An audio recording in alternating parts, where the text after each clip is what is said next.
काफ़ी ज़्यादा चीज़ें तो मैंने उसमें लिख दी थी, तो मैं फिर से जो कंडीशन है वो कुछ ये थी, जैसे ये आपकी एक लाइन है, गिवन लाइन, इस पर ये कोई पॉइंट P है आपका x1 y1। तो इस पॉइंट से और इस लाइन से पास होने वाले कितने सर्कल पॉसिबल है, उस फैमिली को आपको बताना है कि कितने सर्कल पॉसिबल है। तो इसी को मैं ऐसे भी लिख सकता हूं, मैं लिख रहा हूं पहले, अगर आपको कोई समस्या रहेगी तो आप मुझे माइक ऑन करके बताइएगा, मैं आपसे बात करूंगा इस बारे में। तो कैसे इस फैमिली को, कैसे दो कर्व कैसे लाए जाएंगे, तो ये है आपके पास में इक्वेशन ऑफ, ये उसी वाली टाइप को लिखने का दूसरा तरीका है। टाइप जो है 3 हम पढ़ रहे हैं, 3, उसी टाइप को लिखने का दूसरा तरीका है। Equation of circle passes through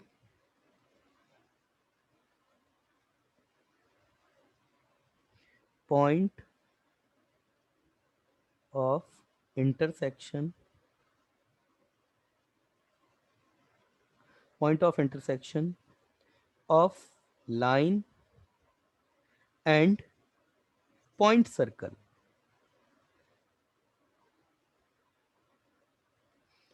x minus x1 का square plus y minus y1 का square equal to 0।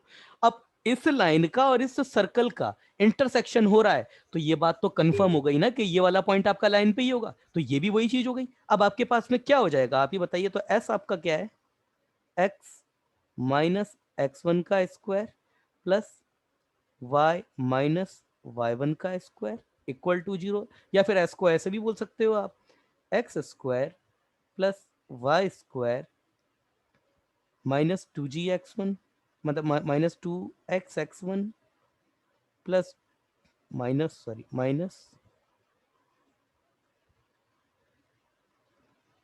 2y(y1) equal to 0। ये हो गया। एल लाइन की इक्वेशन क्या हो जाएगी, अरे गिवन पॉइंट से पास होती है लाइन तो वेरिएबल रहेगी आपकी, तो लाइन की इक्वेशन क्या हो जाएगी, y माइनस m, मतलब मेरे को अच्छे से लिखना पड़ेगा इसको, उसका स्लोप हम अगर ये ले लें तो y minus y1 minus m x minus x1, ये लाइन की इक्वेशन। क्योंकि लाइन की इक्वेशन मेरे को इसका वेरिएबल पार्ट इक्वल टू 0 करके, यही तरीका होता है लिखने का। तो आपके पास इक्वेशन ऑफ सर्कल की क्या हो जाएगा, s इक्वल टू, मतलब ये s, ये इसको s1 देना पड़ेगा, s1 प्लस लैम्डा l, ये दिया जाएगा। ये पार्ट इंपॉर्टेंट है भाई, क्योंकि इसमें जब क्वेश्चन घूम करके आता है ना, तो ये एप्लीकेशन लगेगी, इसको समझ पाना भी थोड़ा मुश्किल होता है। ये अब इसका क्वेश्चन पता है कई बार कैसे आया है, find the equation of circle, मतलब इस तरीके से भी क्वेश्चन आया गया कि एक पैराबोला दिया उसने, ऐसा पैराबोला दिया, और उसने बोला कि इसके कोई ये गिवन पॉइंट से आपने टेंजेंट डाली, पैराबोला पे टेंजेंट डाली आपने। अब ये क्वेश्चन जो है आपका पैराबोला का ना होकर के है सर्कल का ही, कि आपने इस पर किसी आउटर पॉइंट दे दिया उसने आपको, आउटर पॉइंट से आपने टेंजेंट डाली, और उसने बोल दिया कि find the equation of circle passes through the point of tangency, मतलब ये पॉइंट ऑफ टेंजेंसी से पास होने वाले सर्कल की इक्वेशन उसने बोल दी। और कोई एक चीज बोल देगा, जैसे जिसकी रेडियस इक्वल टू जो समथिंग दे देगा आपको, आर इक्वल टू ये है, ऐसा कुछ दे देगा। तो अब वो आपका जो सर्कल है वो फिक्स हो गया आपका कहीं ना कहीं, इससे पास होने, इससे और इससे पास होने वाला। तो ऐसे क्वेश्चन आते हैं। तो सबसे पहले वो कैसे निकाला जाएगा, आप खुद सोचो, अगर ये टाइप अगर मैं आपको नहीं बताता तो क्या ये क्वेश्चन को कर पाते आप। मतलब क्वेश्चन कैसा बना है कि आपको पैराबोला दे दिया उसने, ये बोला पैराबोला, और एक आउटर पॉइंट दे दिया, इससे बोल दिया टेंजेंट की इक्वेशन बताओ, मतलब ये टेंजेंट की इक्वेशन है, मतलब ये कोई टेंजेंट है आपकी, ये टेंजेंट की इक्वेशन है, और ये पॉइंट ऑफ टेंजेंसी पे, ये पॉइंट ऑफ टेंजेंसी पर एक सर्कल बनाया, और इस सर्कल की इक्वेशन उसने आपसे पूछ ली, और उस सर्कल की इक्वेशन पूछने के बाद उसने बोल दिया कि कुछ भी वो बोल सकता है, फिर कोई रेडियस की कोई कंडीशन दे देगा, एक्स एक्सिस पे काटा गया इंटरसेक्शन कुछ दे देगा, ऐसा कुछ। तो सबसे पहले तो क्या होगा ना, आप इस पॉइंट सर्कल की इक्वेशन आप इस वाले फॉर्मेट से निकालेंगे, लाइन की इक्वेशन आप निकाल ही लेंगे, पॉइंट है, पॉइंट ऑफ टेंजेंसी आप पता कर ही लेंगे कैसे किया जाता है, बिल्कुल वैसे ही जैसे सर्कल का पॉइंट ऑफ टेंजेंसी आपने निकाला, कंपेयर करके वही तरीका है बिल्कुल। और ये पॉइंट निकाल करके ये एस प्लस लेमडा एल से कंडीशन लगाएंगे और फिर एक्स एक्सिस पर या जो भी कंडीशन दी होगी उसको आगे वेरीफाई कर लेंगे आप। तो ये क्वेश्चन बड़े प्यारे बनते हैं यहाँ से, इसलिए मतलब, और भी अभी तो ये पहला ही आया है, लास्ट दो उतने नहीं थे, ये बहुत इंपॉर्टेंट है। चलिए अगला टाइप पढ़ते हैं, टाइप 4। किसी को कोई समस्या तो नहीं है? ये समझ में आया है ना आपको? इसमें तो समस्या नहीं है ना? ये S1 ये इसमें रिप्लाई कीजिए, कोई समस्या तो नहीं है इसमें? अगर आप कहेंगे तो रिपीट कर देंगे इसको, रिप्लाई कीजिए प्लीज। सन्मेश बोल रहा है कि सर थर्ड कंडीशन में समस्या आई। सन्मेश थर्ड कंडीशन में समस्या बताओ पहले क्या है? ये वाली कंडीशन की बात कर रहे हो आप, समस्या क्या है ये बताओ। दोनों सर्कल का पॉइंट्स ऑफ इंटरसेक्शन है ना, दोनों सर्कल, दूसरा सर्कल कहाँ है? मतलब जो लाइन का ऊपर वाला।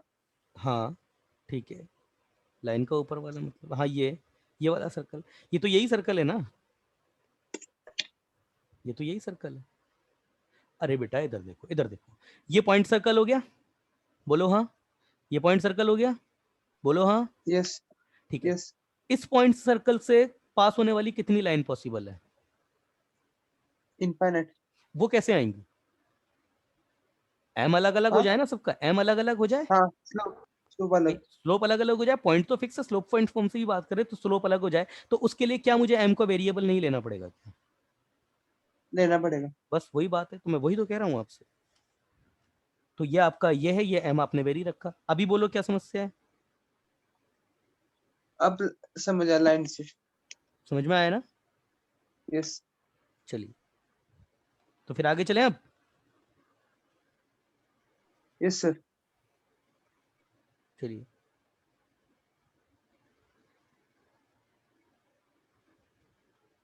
चलिए टाइप 4 की बात करते हैं अब। टाइप 4 है आपका, ये टाइप आप बताइएगा, इसमें दिमाग लगना चाहिए आपका। पहले मैं पढ़ देता हूं। The equation of family of circle passes through the two given point, मतलब दो गिवन पॉइंट से पास होने वाले circle, the family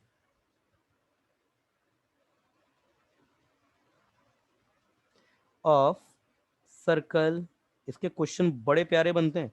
circle passes through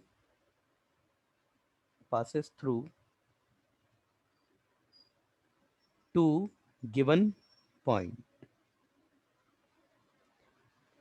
चलिए से दोनों पॉइंट भी ले लेते हैं। आपका ए है आपका x1 comma y1 and B है आपका x2 कॉमा y2। मतलब अब आपको ये दो पॉइंट दे दिया। अरे इन दो पॉइंट से पास होने वाले तो वैसे ही इनफाइनाइट सर्कल हो जाएंगे, मगर ये फैमिली ऑफ सर्कल में कैसे कन्वर्ट होगा आप मुझे बताइए। मतलब आपको करना क्या रहेगा ना, जैसे अभी आपने ये एक कर्व से दो कर्व बनाए थे ना, मतलब आपको तो लाइन गिवन थी, दूसरा पॉइंट सर्कल आपने खुद अपने इंटेलिजेंस को डेवलप किया था। क्या यहां ऐसा पॉसिबल है? क्या आपके पास टाइम? आप नहीं सोच पाएंगे इसको, अभी मैं आपको बताता हूँ। देखिए सुनिए, अगर ये दो पॉइंट हैं, ये ए हो गया ये बी हो गया, आप मुझे बताइए इससे लाइन कितनी पॉसिबल है? इससे लाइन कितनी पॉसिबल है? एक ही लाइन पॉसिबल है इससे? Single line. Single line possible है इससे।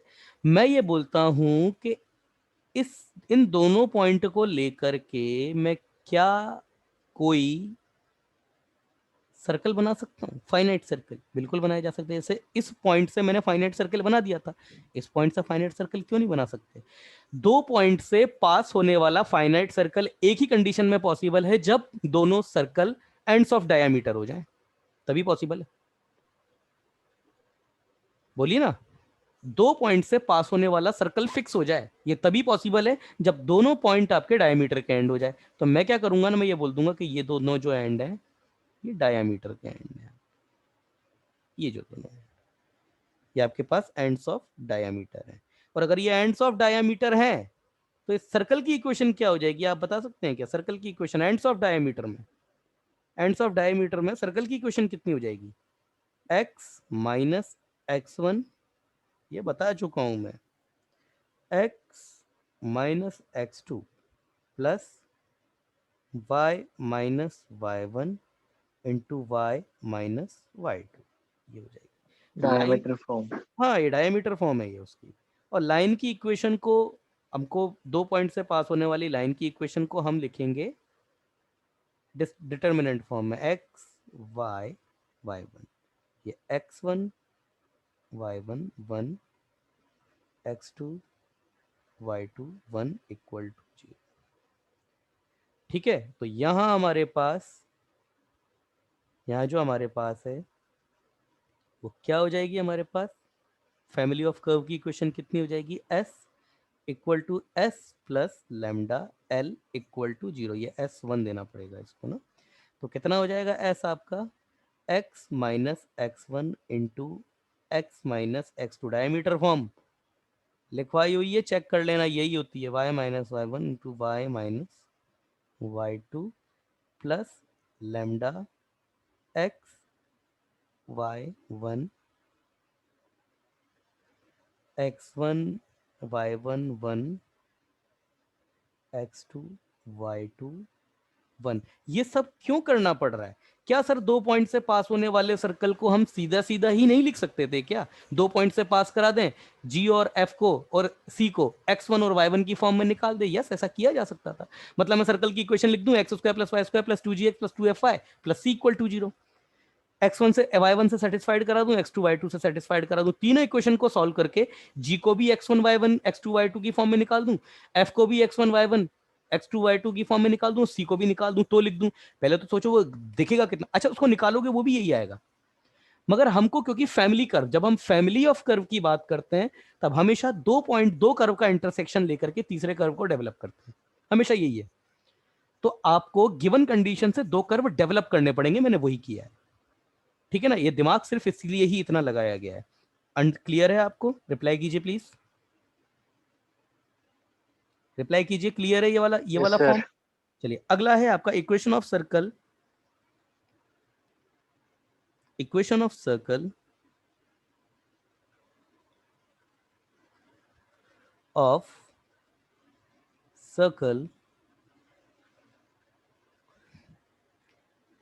Equation of circle circumscribing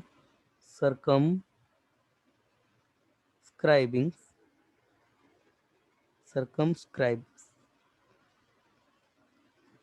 equation of circle circumscribing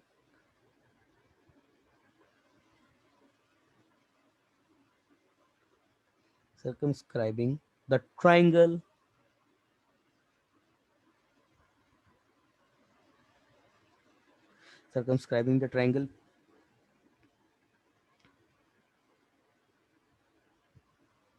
PAB is, पहले तो उसका डायग्राम भी बनाना पड़ेगा आपके लिए। circumscribing the triangle PAB where P is an outer point of circle and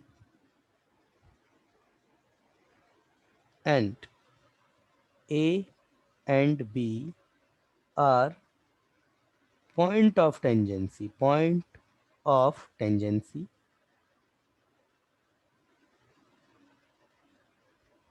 through point P। मतलब कहने का मतलब क्या है ना, बिल्कुल सीधी साधा साधा सा। अच्छा पहले तो ये भी है कि ये वास्तव में फैमिली बन भी रही है या नहीं।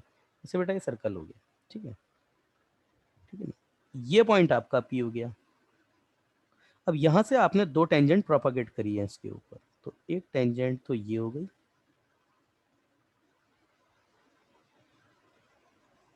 और दूसरी टेंजेंट ये हो गई, ठीक है ना। अब वो क्या कर रहा है, क्या कह रहा है ना आपका कि ये PAB, ये जो ट्रायंगल आपका बन रहा है, अच्छा ये पॉइंट आपको गिवन रहेगा, कॉमा y1, ये पॉइंट गिवन है। अब ये जो आपका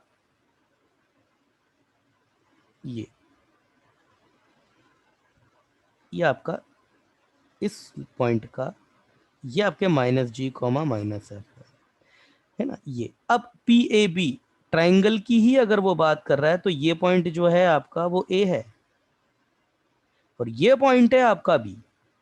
अब इस लाइन को मिलाने वाला, इन दोनों पॉइंट को मिलाने वाला ये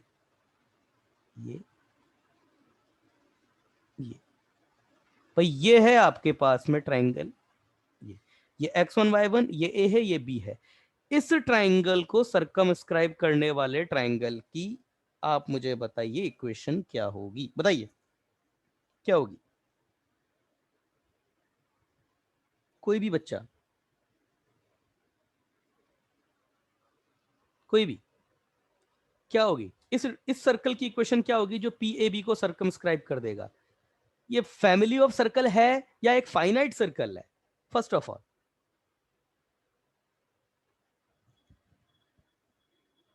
ये एक फाइनाइट सर्कल है। फैमिली ऑफ सर्कल का जो 3-4 पार्ट थे वो खत्म हो चुके हैं बेटा, ऊपर के ऊपर चारों, ये नोट डाल करके मैं अलग लिख रहा हूं, ये एक फाइनाइट टाइप है। अब मुझे बताइए इक्वेशन ऑफ सर्कल क्या होगी, वो क्या होगी इक्वेशन ऑफ सर्कल जो इसको इससे इससे पास होता हो, इन इन सब से इनसे पास होता हो, तो क्या होगा? देखिए मेरी बात सुनिए, अब मैं बताऊं, ये जो सर्कल होगा ना आपका, ये वाला, ये इस पॉइंट से इन सब के पॉइंट से पास होने वाला, ये इससे भी पास होगा, इसके सेंटर से इससे भी पास होगा, ये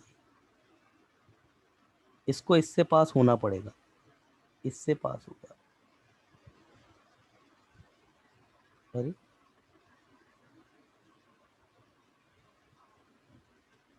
इससे भी इसको इससे पास होना पड़ेगा, इससे पास होगा ये, एक मिनट रुकिए, इससे भी पास होगा ये, इस वाले पार्ट से, इससे। अब ये दिखने में सर्कल नहीं, इलिप्स जैसा लग रहा है, बट अब ठीक है, वो थोड़ा नहीं उतना बन रहा है। ये इस पॉइंट से भी पास होगा, इस वाले से, ये इस पॉइंट से भी पास होगा आपका।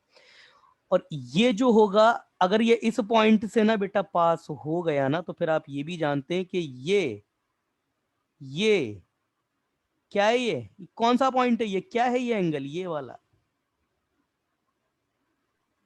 ये 90।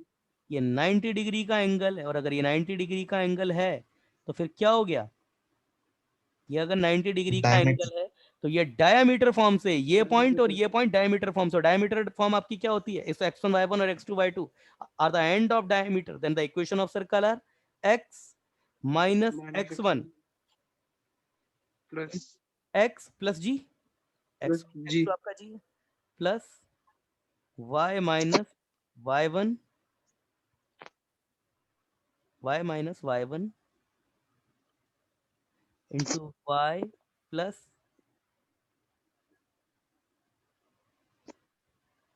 y plus f equal to 0। ये हो जाएगी आपकी इक्वेशन सर्कल की, ठीक है। ये आपके पास इक्वेशन ऑफ सर्कल हो जाएगी। मतलब इस पी ए बी ट्राइंगल को सर्कमस्क्राइब करने वाला ये ट्राइंगल बनता है, ये जो आपका सर्कल बनता है ये आपका डायमीटर फॉर्म से आ जाएगा, पी और ये सेंटर जो है आपका, और सर्कल विद डायामीटर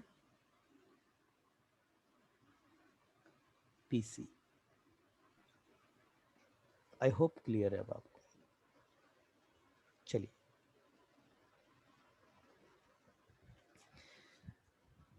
अगला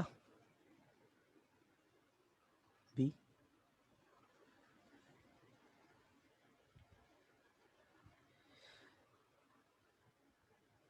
फैमिली ऑफ सर्कल। अब ये फैमिली, ये नोट में आ रहा है हमारे पास, family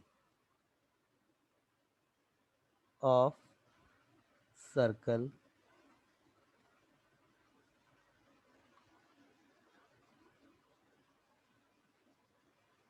family of circle family of circle, wait, yes, family family of circle scribing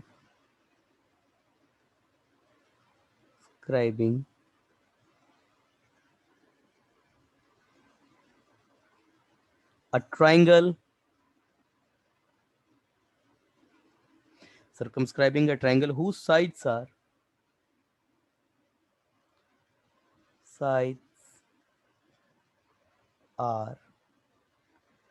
L1 equal to 0, L2 equal to 0, ये बड़ा बढ़िया है भाई। और तीसरा है आपका L3 equal to 0 where L1, L2, L3 are equation of line।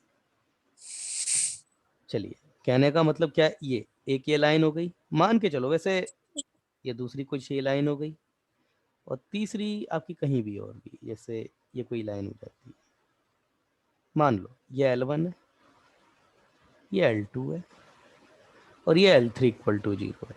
तो इनके इंटरसेक्शन पॉइंट से कुछ भी अगर नाम दें इनको, जैसे ये A हो जाएगा, ये B हो जाएगा, ये C हो जाएगा, तो ये कैसे दिया जाएगा बताइए, ये कैसे निकाला जाएगा इसको? मतलब ये जो सर्कल होगा ना, अच्छा कितने सर्कल निकलेंगे यहाँ से, कितने सर्कल निकलेंगे यहाँ से? एक एक ही निकले। ये एक ही सर्कल सर्कम सर्कल होगा ना सर वो? यस बिल्कुल बेटा, सर्कम सर्कल होगा ये। मेरा प्रश्न ये था आपसे, वैसे ये एक ही सर्कल निकलेगा, ये बिल्कुल सही बोला तुमने, एक ही सर्कल निकलेगा यहाँ से। तो अगर मैं आपको ये टाइप नहीं बताऊं, देखो वैसे तो ये है कि अगर इस टाइप को मैं नहीं भी बताऊं तो भी आप इक्वेशन निकाल लोगे, लाइन को आपस में सॉल्व कर दो, इनको इनको सॉल्व कर दो, ये पॉइंट आ जाएगा, ये करोगे तो ये आ जाएगा, तीसरा करोगे तो ये आ जाएगा, ठीक है। और दूसरा, और भी कई तरीके हैं, बहुत से तरीके हैं, जैसे अगर इन दोनों के एंगल बाइसेक्टर निकाल करके बीच में सॉल्व कर लो उसको, इससे सेंटर आ जाएगा, उस सेंटर से मतलब सर ये आपका जो है सरकम सेंटर, सॉरी एंगल बाइसेक्टर क्या, I am really sorry, angle bisector क्या, अगर इनके परपेंडिकुलर लेंथ बाइसेक्टर, मतलब इस लाइन का इस लाइन का इस लाइन का हालांकि परपेंडिकुलर लेंथ बाइसेक्टर तो मतलब ये दोनों पॉइंट निकाल के परपेंडिकुलर लेंथ बाइसेक्टर इसका इसका सॉल्व किया, तो ये पॉइंट ये आपका सेंटर आ जाएगा, सेंटर आने के बाद यहाँ से इसकी किसी भी वर्टेक्स से डिस्टेंस निकाल के रेडियस आ जाएगी। तो इसको निकालना बहुत इजी है, अगर फैमिली ऑफ सर्कल के थ्रू इसको निकाला जाए तो देखिए क्या आएगा, ये आपके पास इसका बस पता होना चाहिए इसलिए बता रहा हूँ, L1 L2 plus lambda L2 L3 plus mu L3 L1 equal to 0, ठीक है ना। यस, अननोन वेरिएबल कितना है, अननोन वेरिएबल, अगर ये फैमिली ऑफ सर्कल में केवल एक ही मेंबर है तो लैम्डा और म्यू कांस्टेंट होने चाहिए भैया, मेरी बात समझ रहे हो नहीं समझ रहे हो? अगर यहां पर इस फैमिली में केवल एक ही मेंबर है, तो एक ही मेंबर है तो लैम्डा और म्यू तो कांस्टेंट हो गए ना। फिर मेरा प्रश्न आपसे ये है कि लैम्डा और म्यू को निकालने के लिए अगर ये कांस्टेंट है तो फिर निकल भी सकते हैं, और वो कैसे निकलेंगे, मेन कंसेप्ट यही था इस चीज को बताने का, कैसे निकलेंगे। देखिए L1 L2 करोगे, आपके पास 2 डिग्री की इक्वेशन आ जाएगी, क्यों आएगी, इस लाइन की equation suppose x1 x plus y minus 1 minus 2 है, और इस दूसरी की x plus y plus 1 equal to 0 है, दोनों को सॉल्व करोगे x और y में 2 डिग्री इक्वेशन आ जाएगी, ax square plus by square plus 2gx something उस तरीके से, बोलो हाँ। यहां से इसको सॉल्व करेंगे, इनको सॉल्व करेंगे, इनको सॉल्व करेंगे, तीनों को सॉल्व करने पर जो हमारे पास टर्म्स आएंगी, इसमें भी एक्स स्क्वायर की भी टर्म होगी, वाई स्क्वायर की भी टर्म होगी, एक्स वाई की टर्म भी होगी, एक्स की टर्म भी होगी, तीनों में। बोलिए बोलिए। Yes sir. ठीक है, तो यहां पर कंडीशन, अगर ये सर्कल ही है तो कंडीशन लगेगी दैट कॉफिशिएंट ऑफ, ध्यान देना, x square equal to coefficient of y square, ये होना चाहिए, क्योंकि अगर ये नहीं हुआ तो फिर सर्कल की इक्वेशन नहीं बनेगी यहां से। बोलिए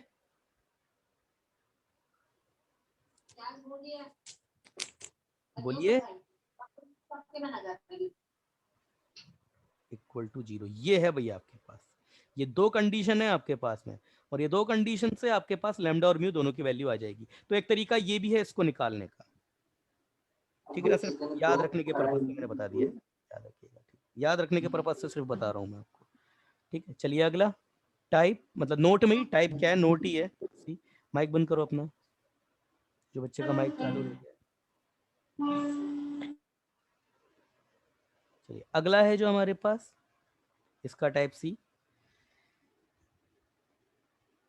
इक्वेशन ऑफ सर्कल, ये थोड़ा आपको मतलब थोड़ा हेल्पफुल रहेगा, circum, equation of circle, circum scribing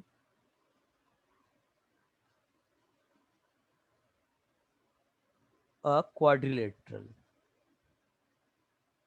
tree equation of circle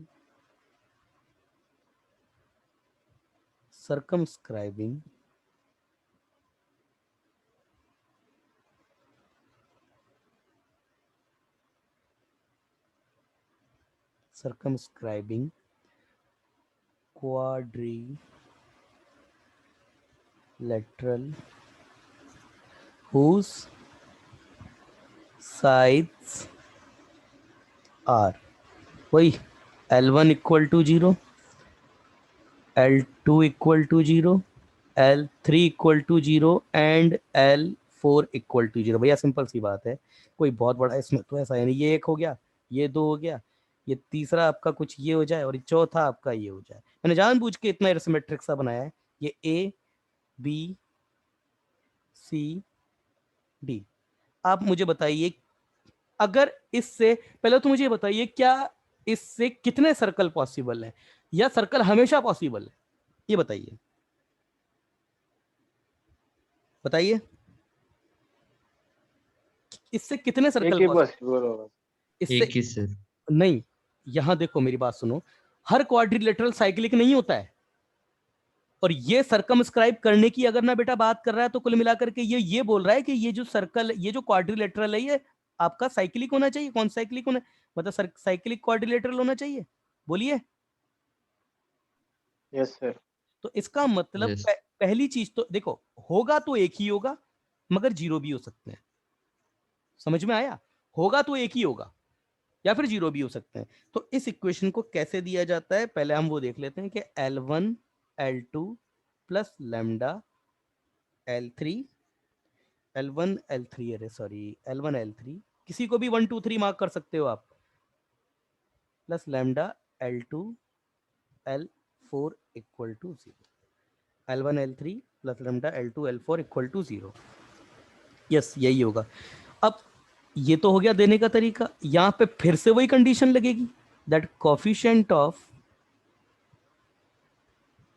x square equal to coefficient of y square and coefficient of x y equal to 0। अब ये जो दो कंडीशन है ना, यही डिसाइड करेंगे कि ये क्वाड्रिलेटरल है या ये क्वाड्रिलेटरल साइक्लिक है या नहीं है। जैसे एक्स स्क्वायर और वाई स्क्वायर का कोफिशिएंट, अच्छा यहाँ पे सिद्धेश अननोन वेरिएबल कितने हैं? सिद्धेश अननोन वेरिएबल कितने हैं यहाँ से? अननोन वेरिएबल कितने हैं? क्या हो गया सर, बहुत टफ क्वेश्चन पूछ लिया आपने। अननोन वेरिएबल कितने का? अमूल्या, यहाँ पे अननोन वेरिएबल कितने हैं? ओ अमूल्या, हाँ बहुत बहुत बहुत टफ क्वेश्चन पूछ लिया है ना। अरे अननोन वेरिएबल कितने भाई?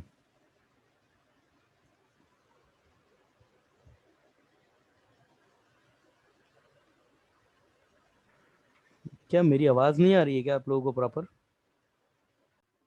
एक बच्चे का आंसर सही था, अनन्या ने सही दिया, बट वो भी तब दिया जब मैं रिवील कर चुका हूं। ये एक होना और यहां से दो कंडीशन होना, यही आपका डिसीजन पॉइंट है। देखो इधर, इस पूरी इक्वेशन को सॉल्व करोगे, इधर से भी एक्स स्क्वायर वाई स्क्वायर का टर्म आएगा, इधर से भी एक्स स्क्वायर वाई स्क्वायर का टर्म आएगा। तो जैसे ही एक्स स्क्वायर वाई स्क्वायर की टर्म को कॉमन लोगे तो एक आपका एक्स स्क्वायर का भी कोफिशिएंट बनेगा लैम्डा की फॉर्म में, वाई स्क्वायर का कोफिशिएंट भी बनेगा लैम्डा की फॉर्म में। उन दोनों को इक्वल कर दोगे तो लैम्डा की वैल्यू यहां से आ जाएगी। एक्स वाई का कोफिशिएंट को जीरो करोगे, एक्स वाई का कोफिशिएंट यहां से भी आएगा, यहां से भी आएगा, दोनों को कॉमन लोगे तो लैम्डा की एक इक्वेशन आएगी, उसको जीरो कर दोगे इक्वल, तो यहां से भी लैम्डा की एक वैल्यू आएगी। अगर ये दोनों वैल्यू सेम आ गई तब तो आपका जो क्वाड्रिलेटरल है वो साइक्लिक है, और अगर अलग अलग आ गई तो आपका जो सर्कल है या आपका जो क्वाड्रिलेटरल है वो साइक्लिक ही नहीं है। बहुत इजी तरीका है ये निकालने का। अदरवाइज आपको क्या करना पड़ेगा, अगर इस तरीके से नहीं गए तो क्या करना पड़ेगा फिर आपको? इंटरसेक्शन पॉइंट निकालो सबके, इनके इनके इनके, और फिर किन्हीं भी तीन से, इससे इससे किन्हीं भी तीन से सर्कल की इक्वेशन निकाल दो, चौथे पॉइंट से सेटिस्फाइड करके चेक करो फिर कि अगर सेटिस्फाइड कर गया तो है, नहीं करा तो फिर नहीं है। ये फिर जो है वो दूसरा तरीका है जो कंपैरेटिवली बहुत बड़ा है। ये बहुत इजी तरीका है, बहुत इजी तो नहीं है, यहाँ पर थोड़ी सी जो यहाँ पर कैलकुलेशन इजी है, यहाँ कैलकुलेशन थोड़ी सी टफ पड़ जाती है, पर बल और पड़ता उतना ही है, मगर हाँ ये कि ये कंपैरेटिवली जल्दी होता है यहाँ से। तो ये फिर आपका दूसरा तरीका है क्वेश्चन को आइडेंटिफाई करने का। समझ में आया? चलिए अगला, अगला हम पार्ट देख रहे हैं अब, common tangent of two circle, common tangent to two circle. 6 minute बाकी है मीटिंग को सस्पेंड होने में, तो इस मीटिंग में पहले हम तो ये चर्चा कर लेते हैं कि भाई कितने आपके पास कॉमन टेंजेंट पॉसिबल है।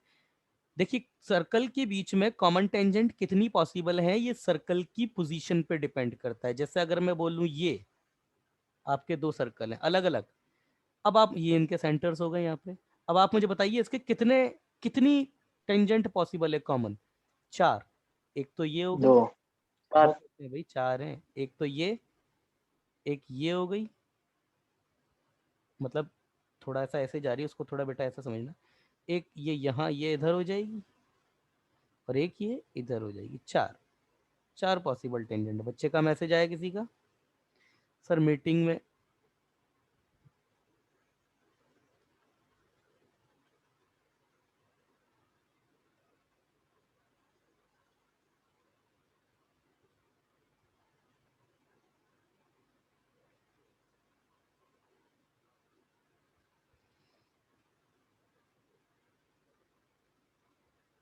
चलिए, अगर सर्कल आपका ये ऐसा है, देखिए पहले दो अलग अलग हैं, फिर इसके बाद जो कंडीशन बनती है वो ये बनती है। यस, इस केस में कितनी टेंजेंट पॉसिबल है? ये नंबर कंटिन्यूस, ये 4 है, इस केस में कितनी टेंजेंट पॉसिबल है? 3, नहीं 3, एक, ये 3 दो, बीच में से। और ये ऊपर नीचे, ये बीच में वो जो दो टेंजेंट थी, पॉइंट ऑफ टेंजेंसी आ गया तो एक ही हो जाएगी। तीसरी अगर हम बात करें, ये वाला केस बनेगा फिर इंटरमीडिएट, ये वाला, इसमें कितनी टेंजेंट पॉसिबल है? 2। आप देखिए डिक्रीजिंग ऑर्डर है, 4, 3 और ये 2। अगला केस कौन सा बनेगा? अगला ये वाला केस बनेगा,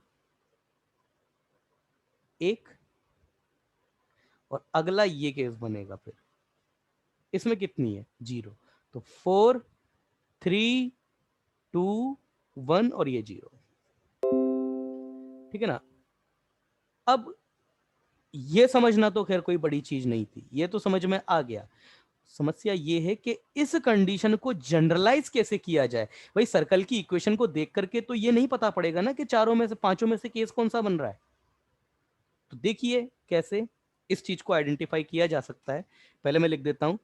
अच्छा, आपके पास टेंजेंट के जो टाइप्स होते हैं ना, यहां पर उनको भी जो है डिफाइन किया। Direct common tangent, direct common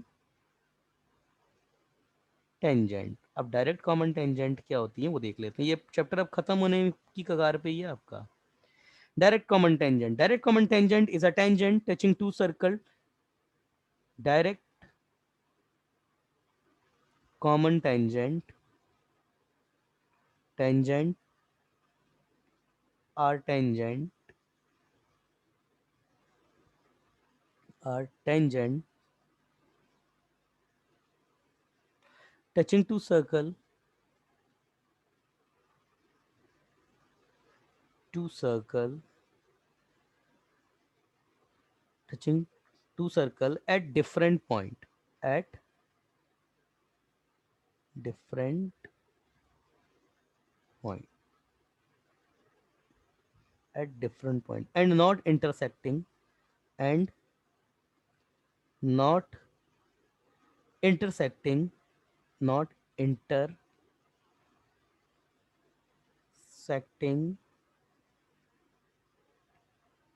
the line of, the line of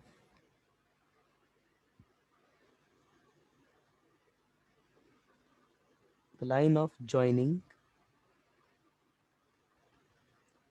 centers, centers, line of joining centers in between two centre. कहने का मेरा मतलब क्या है, डायरेक्ट टेंजेंट की अगर हम बात करें तो जैसे बेटा ये एक सर्कल है, ये आपका दूसरा सर्कल है, तो ये C1 है, सेंटर 1 और ये सेंटर 2 है, तो आपकी डायरेक्ट टेंजेंट क्या होगी, ये वाली होंगी, ये वाली डायरेक्ट टेंजेंट, ये वाली डायरेक्ट टेंजेंट, ठीक है ना, क्यों डायरेक्ट टेंजेंट, और ये भी डायरेक्ट टेंजेंट, क्योंकि देखिए सेंटर जो है आपके, जो दोनों लाइन के सेंटर को ज्वाइन करने वाली ये जो लाइन है, ये इसको बीच में से कट नहीं करेगी, बीच में से कट नहीं करेगी इसको बीच में से कट नहीं करेगी इसको। और आपके पास इनडायरेक्ट टेंजेंट क्या होती है, अगला है आपके पास इनडायरेक्ट टेंजेंट, ठीक है।